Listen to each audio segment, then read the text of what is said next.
سر کې ساسانه غوندې ښکاري رسول یې سر ته ګرانه غوندې ښکاري نه هغه راځي نه زه ورځم تپوس ته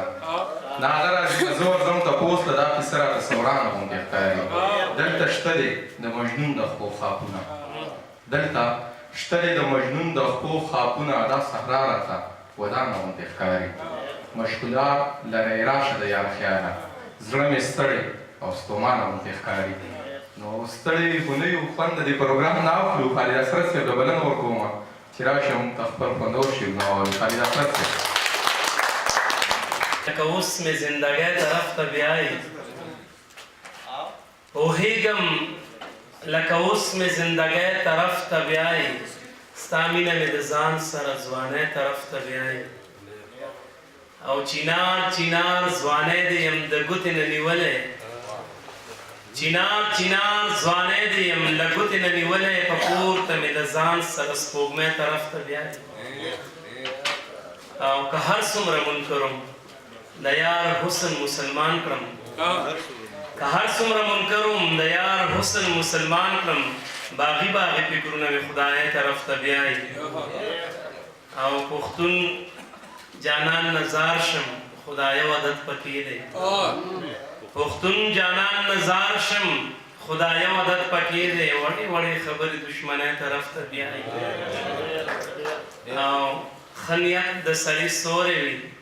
نیت ښه لره خالده بد نیت سړی په خپله تباهۍ طرف ته بیایي خیر دی جانانه زه به خپلې سترګې وتړم زه به دا خپلې شونډې کلکې کلکې وګنډم زه به په زوره ستا نامه د زړه نه هېره کړم چې ته دا غواړې زه به دا سختي هم تېره کړم بیا هم جانانه که زه تا محسوسولی شم تا په خندا خندا خوبونو کې لیدلی شم په پټو سترګو دیدنونه ستا کولی شم بیا به له تا نه صبرېده زما د وسه نه وي بیا به له تا نه بیړېده زما د وسه نه وي که بیا هم وایې چې ما هېره که ما مه یادوه بیا ګل ته ووایه چې ګل دې خوشبویي نه کوي بیا نور ته ووایه چې نور دې رڼایي نه کوي بیا اور ته ووایه چې اور دې سوځېدل پرېږدي ستورو ته ووایه چې شپه کې ځلېدل پرېږدي که ته دا وایې چې دا هر څه د فطرت برخه ده بیا زما هر یو کار زما د محبت برخه ده خو د پښتو په یو ټغر کار د مینې په تارو ګنډه د زړونو پرهرونه روکېږي دا بې مینې زندګي دې رانه وژني د مینې په تارو ګنډه د زړونو پرهرونه روکېږي دا بې مینې زندګي دې رانه وژني دشمن درته د مکر او فریب د زهرو ډک دی ستا لاس دی او ستا لاس کې د پردو خلکو ټوپک دی په ځان هم نه خوږېږي زړه د څنګ د کاڼي کلک دی خپل ځان ته دې پخپله اچولي دي اورونه د خپلو دشمن شوي پردي دې رانه وژني خپل ځان ته دې پخپله اچولي دي اورونه د خپلو دشمن شوي پردي دې رانه وژني په اور د جهالت دې کړه د علم شمې بلې راپورته کړې بیا د پتنګانو ډلې ډلې دا سختې د ژوندون په هنرونو کا بدلې الوت په پورته وکړه مسخر کا اسمانونه د نر بابا بچیا بې ننګي دې رانه وژني الوت په پورته وکړه مسخر کا اسمانونه د نر بابا بچیا بې ننګي دې رانه وژني لا اوسم د وخت واګي ستا په لاس کې دې نیک بخته لا اوسم ته بادشاهي لا ګزار نه له تخته لا اوسم خپله برخه اخیستلی شي له وخته د ذهن نه دې وشلوه د یرې زنځیرونه خالده ګنې دغه غلامي دې رانه وجني د ذهن نه دې وشلوه د یرې زنځیرونه خالده ګنې دغه غلامي دې رانه وجني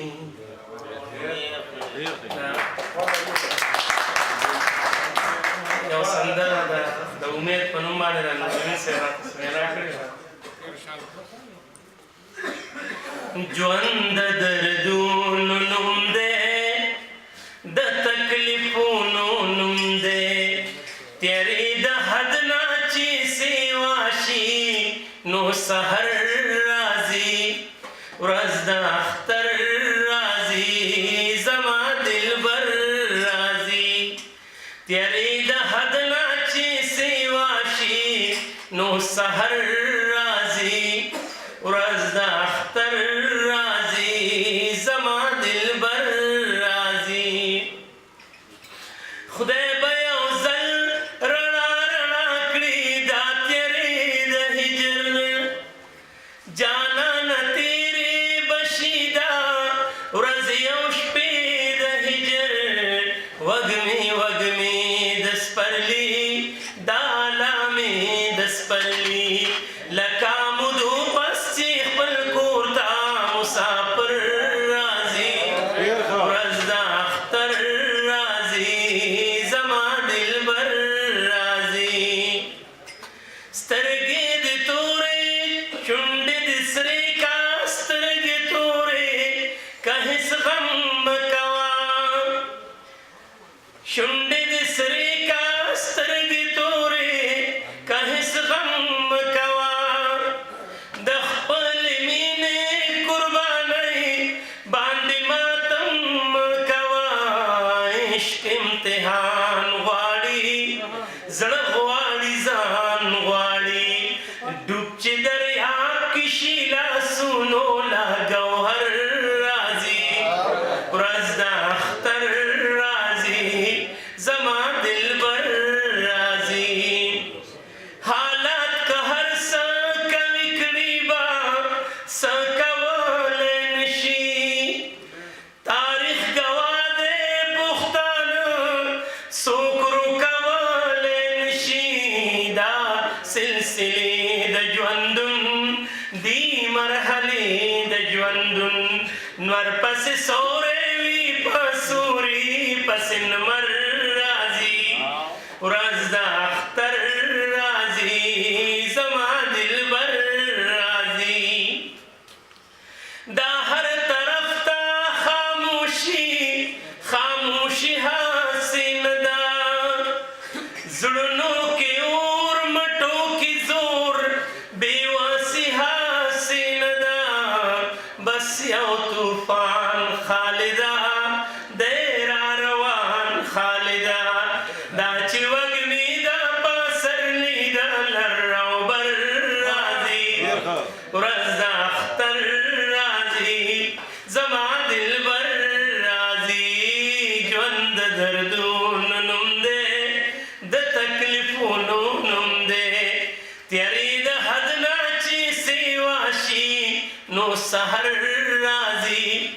زما دلبر راځي ورځ د اختر راځي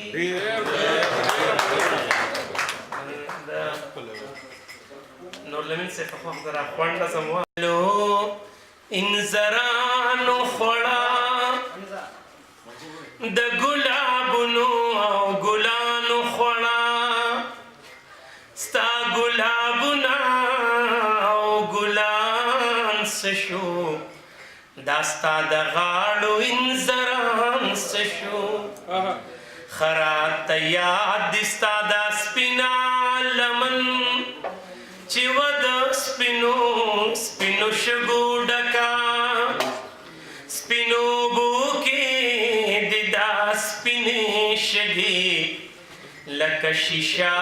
د ملغلرو ډکا خراته یاد دي سماشم نوما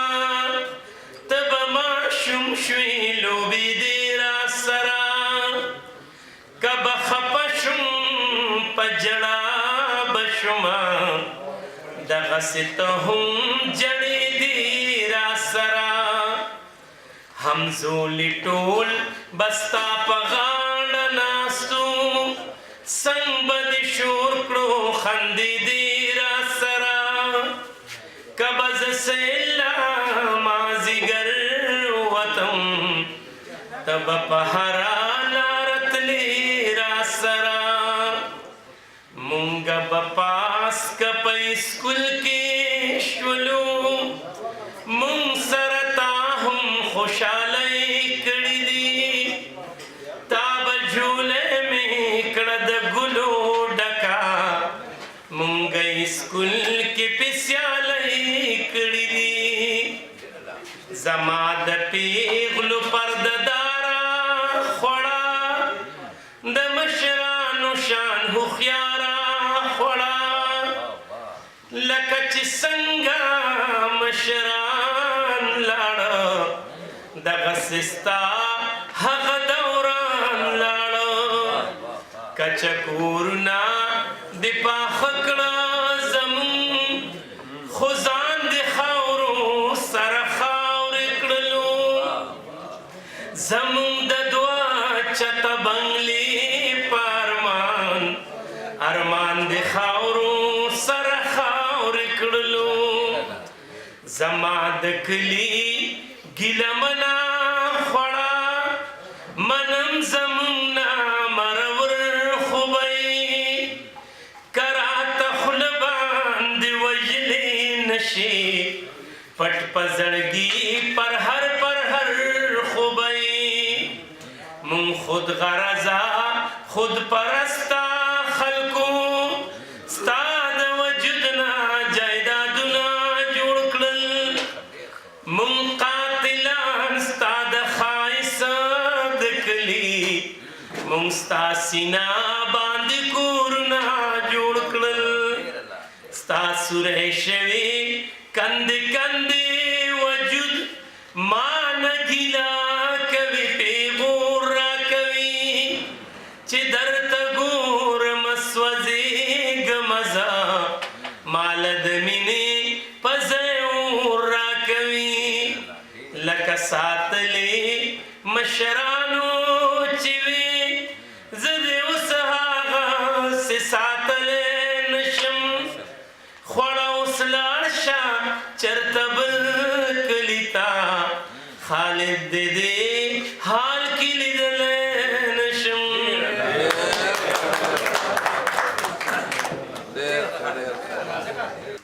خپل زخمونه ښکلومه خپلو څړیکو ته تودېږم هره شپه مې شوګیره وي کله لږه کله ډېره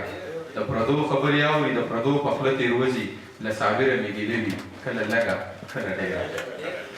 خپل غزل درته وایم چې ستاسو چم ته تللي یار ستاسو چم ته تللي یار هلته ډېر خواږه دي یار دا چې پښتانه دي یار ماته ډېر ګرانه دي یار دا چې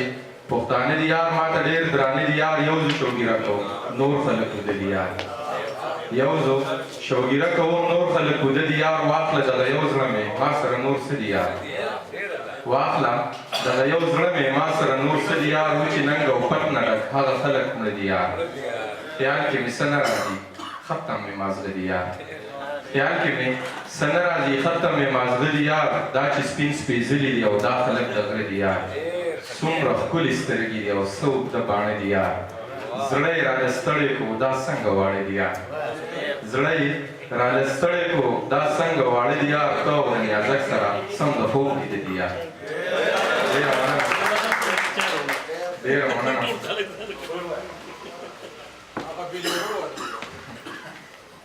بیلورو والا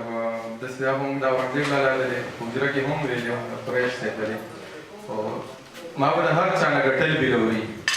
ما به د هر چا نه ګټل بیلوري په یو کتا به مې بیلل بیلوري د هغې وخت نه زه مین یم په تا دواړو یو ځای چې به کول بیلوري ستا د دې ډکې خولې خندا دپاره ما به په قص په تا بیلل بیلوري مننه ستا د دې ډکې خولې خندا دپاره ما به په قص په تا بیلل بیلوري څنګ په بانه به رانږدې شوې راته ما چې په کله شمارول بیلوري ستا نه به هیر وي ما ته یاد دي ګرانه تا به ژړل تا به غوښتل بیلوري نن مې په ډېره موده پسې لیدو چا چې به مانه پټول بېلوري ورته یاد شوي دي زاړه یادونه هغه سړي نن ښکلول بېلوري چې به خفه شومه نیازکه ستا نه تا به په روغه کې راوړل بېلوري او خپله یو قطعه درته وایم چې زه په تا زغملی نه شم د چا سترګې شرافت لالا ما اورې که نه زه په تا زغملی نه شم د چا سترګې زه په دې هکله ډېر شوم یمه جانانه که مې غواړې او که نه غواړې نیازکه دا مې واوره ستا په نوم یمه جانانه عابد صاحب راغواړو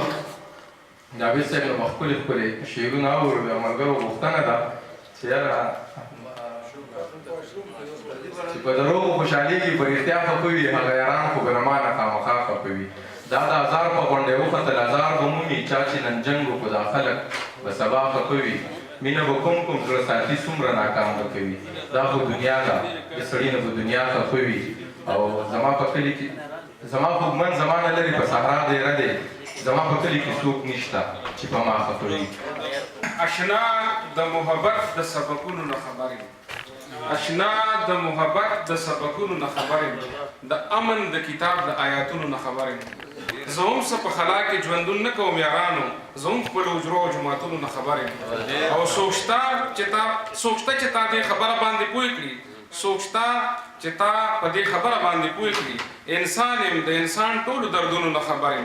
او په زور د محبت باندې مثل پسل یقین دی په زور د محبت باندې مثل پسل یقین دی قسم د دنیا د نفرتونو نه خبرې او امین یم خو بیا هم په امن نه یم عجیبه ده امین یم خو بیا هم په امن نه یم عجیبه ده چې څوک مې په چا وجنې سازشونو نه خبرې مېلمنو ډېره زیاته مننه کوو چې کوم ملګري ناست وو او مشاعره یې واورېده ډېره اوږده مشاعره وشوه او ډېره په سړه سینې یې واورېده د دی هم ډېره زیاته مننه ځکه چې دوره په کنسنټریشن سره او دوره په تسلسل سره خبرې اورېدل دا ځان له یو ډېر ګران کار دی نو زه د دې ټولو ملګرو هم ډېره مننه کوم شاعري وشوه تاسو واورېده ډېره ښه شاعري وشوه او دا د دې شاعرۍ دا کومه شاعري چې نن په پښتنه سیمه باندې کېږي د دې ټول کریډټ د خدای خدمتګار تحریک د خېټې نه چې کوم ادبي تحریک راوته دی دا ټول کریډټ هغې ته ځي ځکه چې کله د معزالله خان مومند نه راواخلې تر خدای خدمتګار تحریک د حضرت باچا خان رحمت الله علیه پورې چې مونږ د پښتو تاریخ ګورو د شاعرۍ نو زمونږ شاعران ادیبان د خانانو او د نوابانو په حجرو کې د هغوی د ستاینو پورې محدود شو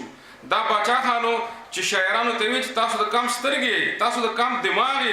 تاسو د کام د تهذیب په مخ کې بوتلون کې او تاسو به دا ژبه هم ژوندی ساتئ تاسو به دا کام هم ژوندی ساتئ هغوی راپاڅول او هغوی ته دا نغمې وښولې چې مرګیه مه راځه درځمه او هغوی ته دا سندرې وښولې چې زهر راله راکړه د شفاف پیاله دې لرې کړه خیر نه مې توبه شه خو دا سپینې رانه پورې کړه دا د عبدالاکبر خان د خدای خدمتګار شعر دی دغه خلک چې کوم دی دا تسلسل لا تر اوسه جاري دی نن چې دی تاسو ټول پوه خلک نن وخت بیا بلا سوالونه را پیدا کړي دي نن وخت بیا موږ نه جوابونه غواړي ما ته خپل یو شعر رایاد شه چې د دور د سوالونو له کتاب ښکله پیدا کا زه سوال کوم ښکله ته جواب ښکله پیدا کا نن موږ نه وخت بلا سوالونه کړي دي یو زمانه داسې وه چې د نن نه تقریبا 300-400 کاله مخکې وخت یو څو سواله پیدا کړي یو سوال دا را پیدا شوی چې انسان چې کوم دی نو دا د شادوکي بچی دی نو چې کومو خلکو صلحاو ته او انبیاو ته کتل نو هغوی وایي چې یاره دا څنګه خبره ده یو سړي دا خبره کړې وه ډاروون بل سړي دا خبره کړې وه چې دا ټول ژوند د سیکس نه چاپېره چورلي د هغه نوم و فراید دغه خلکو سوالونه را پیدا کړي او د دغې جوابونه ورکړي د هغه وخت پوهانو چې په هغې کې علامه اقبال او په هغې کې غلام محمد پرویز و دې خلکو بیا دنیا ته وویل چې انسان چې دی دکې خودي ده دکې انا ده دکې روحانیات دي او دی د خدای پاک ذات طرف ته روان دی نن وخت بیا سوالونه پیدا کړي دي زه دا دې باندې خبره ختموم چې نن مونږ ته وخت دا مونږ نه تپوس کړی دی چې الټراساونډ راغی او هغه مونږ ته ووایي چې په خېټه کې څه دي هغه مونږ خبر کړو نن مونږ نه وخت مونږ ته دا وخت هم یو سوال پیدا کړی دی چې هغه کلونینګ جوړ کړ نن وخت یو بل سوال پیدا کړی دی یو بل سوال وخت پیدا کړی دی چې هغه وایي چې دا دنیا چې کومه ده نو په دې کې چې څه وخت هم باران کیږي نو سیټلایټ مونږ ته وایي چې دې وخت باندې به باران کیږي دا ټول سوالونه چې د دې جواب انسان په خپله نه ورکو نن د انسان داسې آلات جوړ کړي دي چې هغه جواب په خپله ورکوي ځکه نن پښتون ته د داسې شاعر ضرورت دی شاعران د پښتنو ډېر زیات مهربانان دي شاعران پښتنو ته پکار دي ځکه چې شاعر تهذیب په مخ کې وځي شاعر مینه پیدا کوي ورورولي خو نن موږ ته د مفکر شاعر ضرورت دی نن موږ ته داسې خلکو ضرورت دی چې موږ د دې که یو بل د دې سوالونو جوابونه راکړي ځکه چې دا روایتي عالم څخه نشته د دې سوالونو جوابونه به پروفیسر هزارني غوندې خلک ورکوي وخت په سوال کوي ځکه چې ته خیالات امپورټ کولی شي خو حالات نشي امپورټ کولی حالات په درته سوال کوي ته به جواب ورکوي بل بله پښتون ته یو بله مسله راپېښه ده چې د پښتون انډیجنس کلچر نریټیو چې څه ته وایي یعنې د قام بیانیه هغه مکمله موږ له دشمنان ختموي کله چې زمونږ د دې تهذیبي ونې جړې وجني نو دا جړې د دې اجره جومات دي کله چې د دې تنه کټ کوي نو دا د دې یونیورسټۍ دي او کله چې د دې څانګې په بم باندې ولي نو دا د دې سکولونه دي کله چې یو قوم مکمل ته ختمې نو هغه به مکمل یری او د هغه تهذیبي بیانیه به ختمې نن موږ سره دا چل کېږي په دنیا کې د بهر خلک هم پکې شامل دی او د دې ملک خلک پکې هم شامل دی دا رښتیا ویل پکار دي دا ضرورت دی موږ ته چې زموږ شاعران هم شاعران وي هم مفکران وي هغه د قام رهنمایي وکړي او د دې خټو نه دا قوم وباسي ځکه چې قوم په لومبي ځل باندې د تهذیبي بحران سره هم مخ دی موږ د ګلوبل ویلیج یا د نړیوال کلي حصه جوړ شوي یو زمونږ په لاسو کې زمونږ اقدار مړېږي تاسو کتل دې شاعرانو په شاعرۍ کې دې کې بلا شاعرانو د خپلو قدرونو چې هغه زمونږ د لاس نه لکه د مریوزي که موږ له هر څومره زور کړو د هغې ماتم یې هم وکړو د هغې ساند یې هم وویل په داسې ځای کې موږ ولاړ یو چې یو قدم به موږ اخلو اربنایزیشن طرف ته او یو قدم موږ په شا بوځي اخري خبره دا کوم چې نن په دې پاکستان کې د شیرشاه سوري ارمان سر کېږي او هغه دا دی چې شیرشاه سوري دا وي چې زه به د چین نه تر بنګالي پورې جي ټي روډ جوړوم او د دې په غاړه غاړه به پښتانه آبادوم په ښارونو کې دی به د غرونو نه راکوزوم نن د کاریډور په شکل کې دا خبره رامخې ته شوې ده چې پښتون قام سره اخري آپشن دی چې پښتون د مغربي روډ جوړ کړی شي د چین نه واخلې تر ګوادره پورې او ټول پښتانه اربنایز شي پنجابي او ځل بیا د خپلو دسیسو سره او د خپلو مکاردوبونو سره په میدان ولاړ دی ټول قوم له پکار دي چې څوک هم د مغربي روډ ملګرتیا کوي او د پښتون د اربنایزیشن څخه چې پښتون تر څو اربنایز شوی نه دی د ښارونه نه دي آباد کړي د مثال د اوښ لرګي دی دا به قامونه سوځوي دی به خلک استعمالوي د ځان لپاره نن د شاعرانو او د مفکرانو دا ذمواري ده چې قام د دې خبرو نه خبر کړي او قام ته ووایي چې خلک که زموږ نه امریکایان جوړوي نو دا هم زموږ دشمنان دي که زموږ نه څوک ازبک او تاجک جوړوي نو دا هم زموږ دشمنان دي موږ پښتانه یو پښتانه د هر چا نه ښه مسلمانان دي او پښتانه په دې خاوره باندې د هر چا نه زیات مین دي پښتون که څوک استعمالوي په هر نوم باندې دا د دشمن دی څوک چې پښتون له سکول جوړوي کالج جوړوي پښتون ته د امن خبرې کوي د مینې خبرې کوي دا د هیرو دی دا د اتل دی او دا زموږ اتلان دي داسې نن پر ناست موږ د دوی ټولو ډېر زیاته مننه کوو چې دوی زموږ کلي ته د امن او د مینې پیغام راوړه ټول پښتون قام ته د امن ضرورت دی د مینې ضرورت دی او موږ دا سوال اوچتوو په دې باندې زه خپله خبره ختموم چې زما هر دشت کې او هر غر کې جلال دی زما هر کلي کې مینه د جمال دی دا وحشت پکې پیدا چا کسایله هلته بس دغه یو وړوکی سوال دی جملې ونې د جدایۍ دی الله بیخ وباسي د دې زړه چاو د زندګۍ دی الله بیخ وباسي د ډک بازاره کور ته راغلمه خالي لاسونه بچې زموږ د غریبۍ دی الله بیخ وباسي یوه لحظه مې په ارام د دې نه تېره نه کړه ورکې شنون د دښمنۍ دی الله بیخ وباسي مانه د پلار مې دا یوه خبره نه هېرېږي مانه د پلار مې دا یوه خبره نه هېرېږي چې بې پښتو شي د رورۍ دی الله بیخ وباسي زړه مې درتله غواړي ننګیاله خو بس څه وکړمه زړه مې درتله غواړي ننګیاله خو بس څه وکړمه د بعضې مجبورۍ دی الله بیخ وباسي اظهار الله اسحاق صاحب ډرامایک ورکوم بس چې دوا وکړي او پروګرام پای مشاعره یو ادبي محفل وشو روحاني تازګي هم حاصله شوه حقیقت دا دی چې کوم مېلمانه محترم مېلمانه زموږ راغلي وو دی موږ ته ډېر عزت راوبخه زموږ دې ملګرو ته زموږ دې کلي مشرانو او کشرانو ته زما خو به همدا د وایي چې الله تعالی دې ډېر زیات نور هم عزتمن کړي څوک چې راغلي دي دلته که هغه اورېدونکي دي او که هغه ویونکي دي او رښتیا خبره خو دا ده چې څنګه یو حدیث کې راځي چې دا شعرا چې دي الشعراء تلاميذ الرحمن، دا شاعران چې دي دا د الله تعالی شاګردان دي. دوی کله چا نه زده کړه نه کړي نو دا د الله تعالی ډایرکټ شاګردان دي. او دا یو خبره د خپلو شاعرانو وروڼو ته کوم چې یو پیغمبر ډایرکټ د الله تعالی نه زده کړه کړې ده، یو شاعران چې دي دا تلاميذ الرحمن دي، دا د الله تعالی شاګردان دي. نو دوی هغه چې کوم اصل کې شاعر خو وایو هغې ته چې دغه شعور تیز وي، چا چې شعور تیز وي نو هغه ته شاعر وایي. دوی د خپل شعور په رڼا موږ تر دې حالاتو هغه فریاد هم وکړو او د حالاتو حال هم راته وښو